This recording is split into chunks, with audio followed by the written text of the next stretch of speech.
আপনি কি জানেন এই দেশগুলোর নাম একজন মানুষের নামে?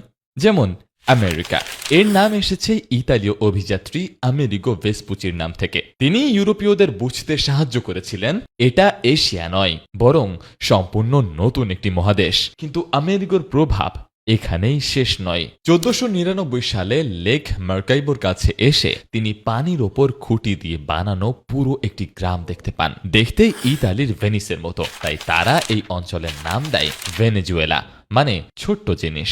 কলম্বিয়া নামটা এসেছে ক্রিস্টোফার কলম্বাসের নাম থেকে। বলিভিয়া এসেছে বিপ্লবী সিমন বলিভার নাম থেকে, যিনি দক্ষিণ আমেরিকার বিশাল অংশকে স্প্যানিশ শাসন থেকে মুক্ত করতে সাহায্য করেছিলেন। আর পেরুর নাম এসেছে বিরু নামের এক স্থানীয় শাসকের নাম থেকে, যার সঙ্গে প্রথম দিকের স্প্যানিশ অভিযাত্রীদের দেখা হয়েছিল। কিন্তু এর পরের নামগুলো আরো অবাক করবে। ডমিনিকান রিপাবলিকের নামের সঙ্গে জড়িয়ে আছেন সেন্ট ডমিনিক। সেন্ট লুসিয়ার নাম এসেছে সেন্ট লুসির নাম থেকে। আর এল সালভাদর এর নামের আক্ষরিক অর্থ দ্য সেভিয়র, অর্থাৎ ত্রাণকর্তা, যা সরাসরি যীশু খ্রিস্টকে বোঝায়। মানে বুঝতেই পারছেন, আমেরিকা মহাদেশের মানচিত্র জুড়ে লুকিয়ে আছে মানুষের নাম।